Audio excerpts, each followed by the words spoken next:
ज़्यादा फिक्र लगी हुई है हम सबको। हर बशर जो है वो इकट्ठा करने में लग गया है। मुझे भी आज किसी का फ़ोन आया कि जी आप 5 थैले जो हैं वो आटे के ले जाएं। तो मैंने कहा कि 5 थैले मैंने क्या करने हैं, क्योंकि 5 लेके मैं क्या किसी को क्या दे सकता हूँ। आपको पता है हमने लोगों को देने होते हैं। मैं अपने घर के लिए जमा नहीं करता और मैंने इनकार किया। मैंने कहा मेरी कलीसिया खुद ही ये सारा कुछ बंदोबस्त करती है। हम खुदा के शुक्रगुजार हैं और ख़ासकर मैं कलीसिया का शुक्रगुजार हूँ जो बोझ रखती है और वो अपने घरों में जमा नहीं करती बल्कि चर्च में लेके आती है और हम फिर उसको आगे लोगों में देते हैं। थोड़ा थोड़ा करके हम देते हैं, जितना हम कर सकते हैं हम ज़रूर वो लोगों को देते हैं। आए खुदा के ज़िंदा कलाम में से देखते हैं जो लोग इस वक्त फ़िक्र में लगे हुए हैं कि हम क्या करेंगे, कहाँ से खाएंगे। उनके लिए आज का मेरा मैसेज है। ध्यान से ये मैसेज सुनिएगा, इससे आपको पता चल जाएगा कि आपको फ़िक्र करने की ज़रूरत नहीं है, क्योंकि खुदा हमारी फ़िक्र करता है। वो जानता है कि हमें किन चीज़ों की ज़रूरत है। हमें आटे की ज़रूरत है, हमें घी की ज़रूरत है, हमें जिस चीज़ की भी ज़रूरत है वो खुदा जानता है और खुदा हमारी ज़्यादा फ़िक्र करता है और हमें खुदा पर भरोसा करने की ज़रूरत है। और जब हम खुदा पर भरोसा करेंगे तो खुदा ये सारी चीज़ें हमें मुहैया कर देगा। आए मेरे साथ निकाले मत्ती रसूल की अंजील 6 बाब और उसकी 25 और 26 आयत को पहले मैं पढ़ूँगा। 8 नंबर पेज है मत्ती रसूल की अंजील 6 बाब और उसकी 25 और 26 आयत को मैं पढ़ने लगा हूँ। यहाँ पे कुछ इस तरह मरकूम है, इसलिए मैं तुमसे कहता हूँ कि अपनी जान की फ़िक्र ना करना कि हम क्या खाएंगे या क्या पिएंगे, और ना अपने बदन की कि क्या पहनेंगे। क्या जान खुराक से और बदन पोशाक से बढ़कर नहीं।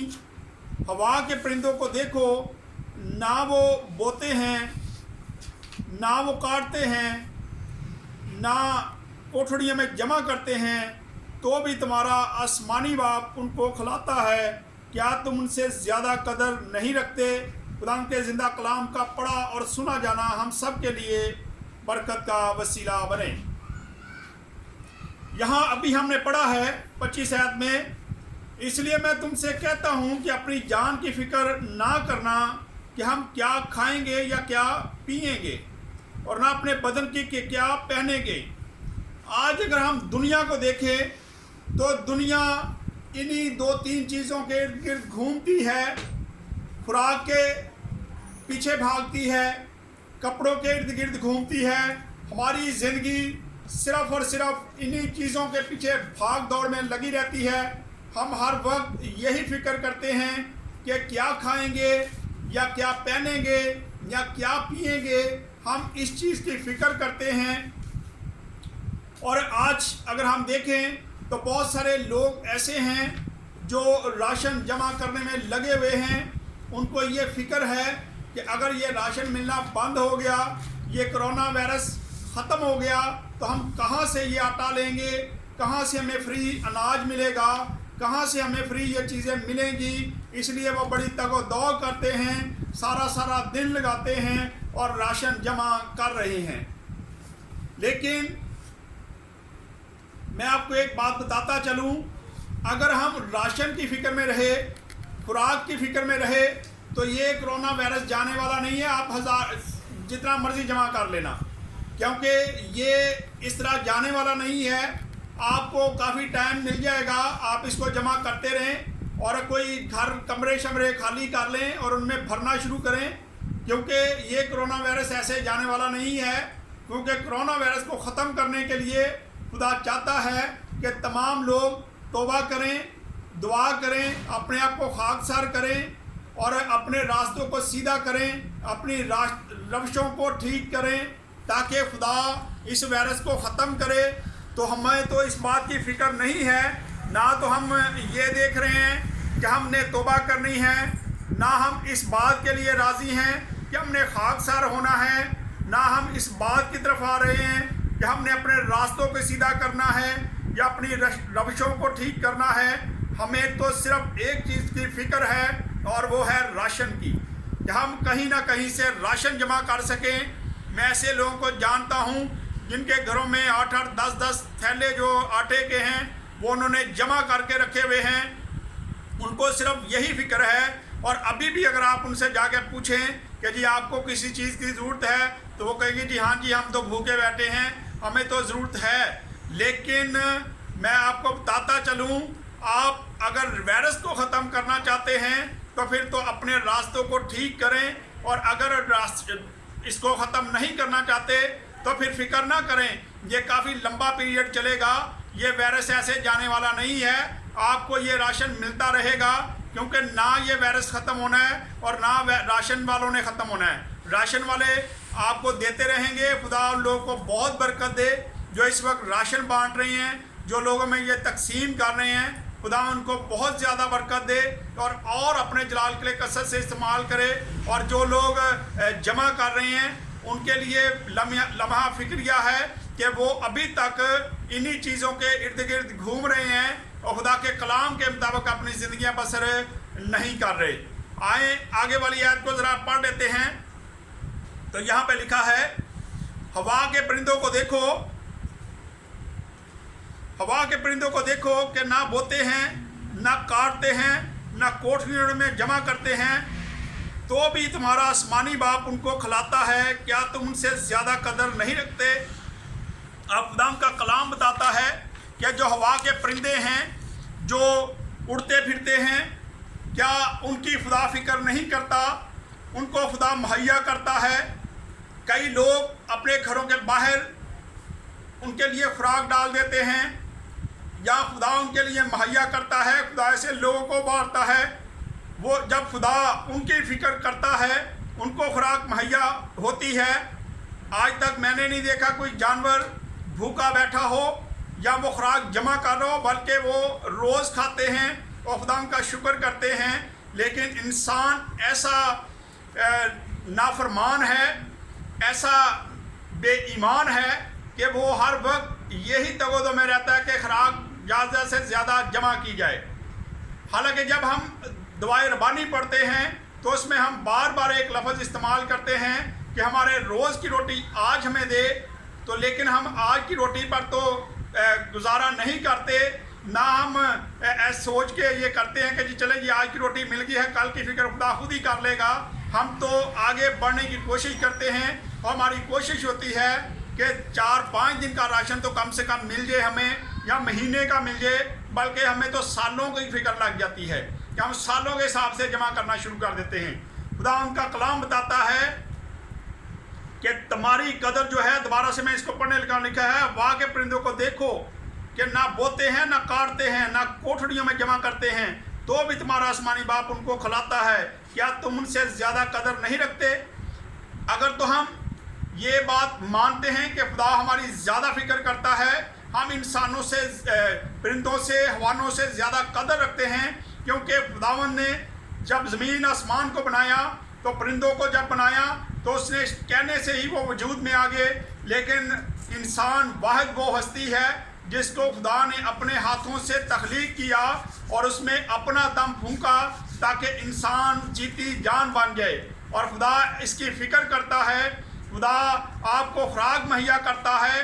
आप मत सोचा करें, आप खुदा पर भरोसा करें। और जब हम खुदा पर भरोसा करेंगे तो खुदा हर चीज़ की फ़िक्र करना जानता है और खुदा वाफर मकदार में हमें मुहैया भी करेगा, हमें ये खुराक देगा। हम यहाँ पे देखते हैं कि हम एक हवाला देख लेते हैं ज़रा, कि जब हम खुराक जमा कर रहे हैं कोठड़ियों में, आए मेरे साथ निकालें लूका रसूल की अंजील 12 बाब, और उसकी हम पढ़ेंगे 16 ऐसे। यहाँ हम एक मालदार आदमी को देखते हैं। आज भी लोगों का यही हाल है। इस वक्त ये हम पढ़ लें ज़रा, यहाँ पे लिखा है, और उसने उनसे एक तमसील कही कि किसी दौलतमंद की ज़मीन में बड़ी फसल हुई, बस वो अपने दिल में सोच कर कहने लगा, मैं क्या करूं, क्योंकि मेरे यहाँ जगह नहीं जहाँ अपनी पैदावार भर रखूं। उसने कहा, मैं यूँ करूँगा कि अपनी कोठरियाँ ढाकर उनसे बड़ी बनाऊँगा और उनमें अपना सारा अनाज और माल भर रखूँगा और अपनी जान से कहूँगा, ए जान, तेरे पास बहुत बरसों के लिए बहुत सामान जमा है, चैन कर, खा पी, खुश रह। मगर खुदा ने उससे कहा, ए नादान, इसी रात तेरी जान तुझसे तलब कर ली जाएगी। बस जो कुछ तूने तैयार किया है वो किसका होगा। आज भी जो लोग जमा कर रहे हैं उनको फिक्र करने की ज़रूरत है। खुदा ना करे जब आप खुराक जमा करने के लिए लाइनों में लगते हैं, जाके लोगों के रश में जाते हैं, अगर वहाँ किसी को कोरोना हो और आपको अगर कोरोना लग जाए और आपकी खुराक कौन खाएगा, फिर कैसे आप जमा करेंगे। आप इस चक्कर में लगे हैं। जिस तरह इस मालदार को हम देखते हैं कि उसने कहा कि मेरे पास कोठरियाँ कम हैं। आज भी लोगों के पास जगह कम होती जा रही है, वो इतना राशन अपने घरों में जमा कर रहे हैं। लेकिन यहाँ पर भी हम देखते हैं कि खुदा उसने जब कहा कि ए जान, तेरे पास बहुत कुछ जमा हो गया है, अब तू खा पी मौज कर, सो आराम से। लेकिन खुदा ने कहा, ए नादान, आज ही तुझसे तेरी जान जो है वो तलब कर ली जाएगी। तो आज हमें फिक्र की ज़रूरत है। दुनिया पर मौत मंडला रही है, हर बशर के सर पर मौत मंडला रही है, लेकिन हम राशन जमा करने के चक्करों में लगे हुए हैं। खुदारा, जो लोग ऐसे चक्करों में लगे हुए हैं वो इर्द गिर्द देखें। जिन लोगों को खुराक नहीं मिल रही, जिनके पास खाने के लिए कुछ नहीं है, उनके लिए सोचें, अपने घरों में ये जमा ना करें। क्योंकि एक तो मैंने उस दिन भी बताया था, पैदाइश अगर हम बनी इसराइल कौम को देखते हैं, जब मन उन्होंने जमा किया था तो उसमें कीड़ा पड़ गया था। एक तो मैंने उस दिन बताया था कि आपके अनाज में इसमें कीड़ा लग जाएगा। और फिर यहाँ पे हम देखते हैं खुदावंद कहता है कि तेरी जान आज ही तुझसे तलब कर ली जाएगी। और अगर आपको कोरोना वायरस लग जाता है कहीं ऐसे जाके जमा करते हुए, तो फिर आप क्या करेंगे, फिर कौन खाएगा आपका अनाज। इसलिए हमें ज़रूरत है कि हम इस खुराक को जमा ना करें।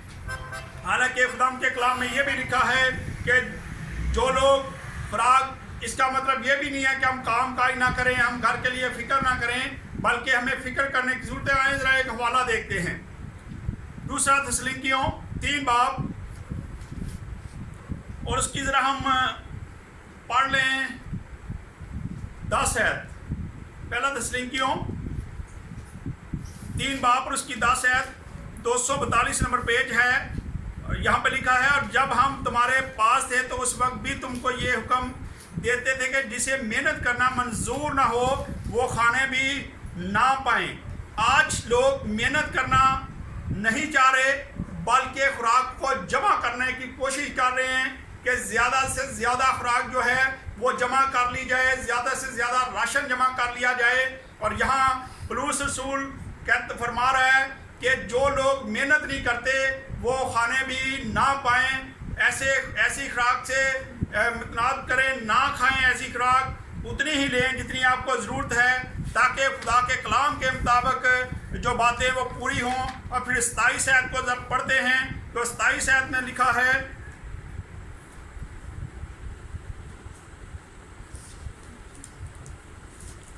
हालेलुया, तुम में ऐसा कौन है जो फिक्र करके अपनी उम्र में एक घड़ी भी बढ़ा सकेगा। यहाँ खुदा एक और बात बताता है, लिखा है कि तुम में से कौन ऐसा शख्स है जो अपनी उम्र को बढ़ा सकता है। जब हम अपनी उम्र नहीं बढ़ा सकते तो हमें ऐसी फिक्र करने की क्या ज़रूरत है कि हम सालों का राशन जमा करना शुरू हो गए हैं, महीनों का राशन जमा करना शुरू हो गए हैं, जब हम अपनी मर्जी से अपनी उम्र नहीं बढ़ा सकते। खुदा के कलाम में ये भी लिखा है कि तुम तो एक बाल भी अपना काला नहीं कर सकते। तो हमें आज किस चीज़ की फिक्र है? खुदा ने ही आपको देना है। जब खुदा पर आप भरोसा करेंगे तो खुदा आपको वाफर मकदार में हर चीज़ मुहैया करेगा। आपके घर में खुराक होगी, आपके घर में अनाज होगा और हर चीज़ आपको मुहैया कर दी जाएगी। और लेकिन जब ये उस वक्त मुमकिन है जब हम खुदा पर भरोसा करेंगे। और 28 और 29 और 30 आयत को पढ़ लेते हैं, क्योंकि इसको 34 आयत तक हमने लेके जाना है। यहाँ पे लिखा है, और पोशाक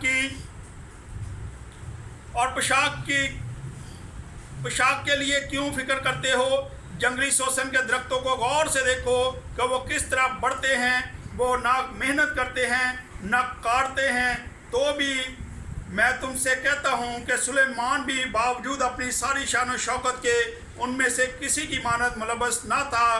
पर जब खुदा मैदान की घास को जो आज है और कल तनूर में झोंकी जाएगी ऐसी पोशाक पहनाता है, तो ए कम इत्काद तुमको क्यों ना पहनाएगा। यहाँ खुदा का कलाम बताता है कि हमें ज़रूरत नहीं है अपने कपड़ों के लिए भागने की। अगर आप जंगली फूलों को देखते हैं, गुले दोधी को, जिस भी फूल को आप देखते हैं कितने खूबसूरत फूल होते हैं। इन दिनों में मौसम बहार था और हम जाते थे जब बाहर, वो तो कोरोना वायरस की वजह से इस बार मौसम बहार भी ऐसे ही गुजर गया है। बहुत सारे फूल, बहुत सारे पौधे रखे जाते थे, बड़ी खूबसूरत क्यारियाँ सजाई जाती थी और हम उनको देखते हैं और खुदा की कुदरत का बयान करते हैं कि खुदा की कुदरत है ये। जब उनको इतनी अच्छी पोशाक दी जाती है, हालांकि उनकी कदर नहीं होती है। एक दिन आप फूल देखते हैं तो दूसरे दिन उनको काट दिया जाता है और उनको जलाने का काम उनके लिए होता है। तो खुदावंद हम पर कितना मेहरबान है, वो हमारी फ़िक्र करता है, वो हमारे खुराक का, हमारे लिबास का, हर चीज़ की फ़िक्र जो है खुदावंद करता है। तो हमें खुदावंद की तरफ तवज्जो देने की ज़रूरत है और ऐसे काम करने की ज़रूरत नहीं कि हम अपने लिए खुराक जमा करते जाएं, बल्कि हमें ज़रूरत है कि हम खुदावंद पर अपनी फ़िक्रें डाल दें, क्योंकि खुदावंद को हम सब की फ़िक्र है। आए आगे बढ़ते हैं तो पढ़ लेते हैं 31 और 32 आयत को पढ़ते हैं। तो यहाँ पे लिखा है, इसलिए फ़िक्रमंद होकर ये ना कहो कि हम क्या खाएंगे या क्या पिएंगे या क्या पहनेंगे, क्योंकि इन सब चीज़ों की तलाश में गैर कौमें रहती हैं और तुम्हारा आसमानी बाप जानता है कि तुम इन सब चीज़ों के मोहताज हो। खुदावन जानता है कि हमें किन किन चीज़ों की ज़रूरत है, इसलिए खुदा वो मुहैया करेगा, इसलिए हमें फ़िक्र करने की ज़रूरत नहीं है। खुदावंद हर चीज़ मुहैया करने की कुदरत रखता है। और ये यहाँ पे गैर कौम के लिए लिखा है, लेकिन ये बेईमान लोग जो खुदा पर भरोसा नहीं करते वो ऐसी चीज़ों की फ़िक्र में हर वक्त भागते हैं। ईमानदार लोग जो हैं वो ऐसी चीज़ों के पीछे नहीं भागते। इन दिनों में अगर आप किसी ईमानदार को मिलेंगे, किसी ईमानदार के पास जाएंगे, तो जब उससे बातचीत करेंगे तो वो कहेगा कि खुदा का शुक्र है, खुदा हमें हर चीज़ मुहैया कर रहा है, खुदा का शुक्र है। हमें ऐसी बात कहने की ज़रूरत है। और फिर 33 आयत को पढ़ते हैं तो 33 आयत में लिखा है, क्योंकि इन सब चीज़ों की तलाश में गैर कौमें रहती हैं और तुम्हारा आसमानी बाप जानता है कि तुम सब चीज़ों के मोहताज हो, बल्कि तुम पहले उसकी बादशाही और उसकी रास्तबाजी की तलाश करो तो ये सब चीज़ें भी तुमको मिल जाएंगी। बस कल के लिए फ़िक्र ना करो, क्योंकि कल का दिन अपने लिए खुद फिक्र करके आएगा। आज के लिए आज का ही दुख काफ़ी है। यहाँ हम देखते हैं खुदा का कलाम बताता है कि हम ऐसी फ़िक्र हमें नहीं करनी चाहिए। पहले हम उसकी बादशाही और उसकी रास्तबाजी को अगर जान जाएं, आज भी अगर हम अपने रास्तों को सीधा कर लें, तौबा कर लें, अपने गुनाहों को छोड़ दें, अपने रास्तों को सीधा कर लें, तो खुदावंद इस वायरस को ख़त्म कर देगा और आपको खुराक भी मिलेगी। हर चीज़ आपको खुदावंद वाफर मकदार में मुहैया कर देगा। हमें फ़िक्र करने की ज़रूरत नहीं है। खुदावंद का कलाम बताता है कि आज के दिन की फ़िक्र काफ़ी है। कल का दिन जो है वो खुद ही फ़िक्र करके आएगा कि उसने आपके लिए क्या लेके आना है। इसलिए हमें ज़रूरत है कि हम खुदावंद के कलाम के मुताबिक अपनी ज़िंदगियाँ बसर करें और राशन जमा करना बंद कर दें। आए आखिरी हवाला पढ़ के इसके बाद इसको ख़त्म करेंगे। मेरे साथ निकालें पहला पतरस 5 बाब और उसकी 7 आयत को पढ़ने लगा हूँ मैं। यहाँ पे लिखा है, और अपनी सारी फ़िक्र उसी पर डाल दो, क्योंकि उसको तुम्हारी फ़िक्र है। जब उसको हमारी फ़िक्र है तो हमें फ़िक्र करने की ज़रूरत नहीं है। इसलिए हमें खुदा पर अपनी फ़िक्रों को छोड़ देना चाहिए। जो लोग परेशान है खुराक की वजह से, उनके लिए भी ये मैसेज है, खुदावंद आपके लिए मुहैया करेगा, खुदावंद आपको ज़रूर ये खुराक देगा। आप खुदावंद पर भरोसा करें और इधर उधर भागे मत, खुदावंद पर भरोसा करें और खुदावंद से कहें, और खुदावंद मुहैया करने की ताकत रखता है। लेकिन बहुत ज़रूरी है कि इस वक्त हम सब लोग खाकसार बने, दुआ करें, खुदावंद के आगे झुकें, अपने गुनाहों का इकरार करें, ताकि खुदावंद इस वायरस को इस दुनिया से ख़त्म कर दें। आए खुदावंद इस कलाम के वसीला से खुदावंद हम सबको बरकत दे। आए अपने सरों को झुकाएंगे और दुआ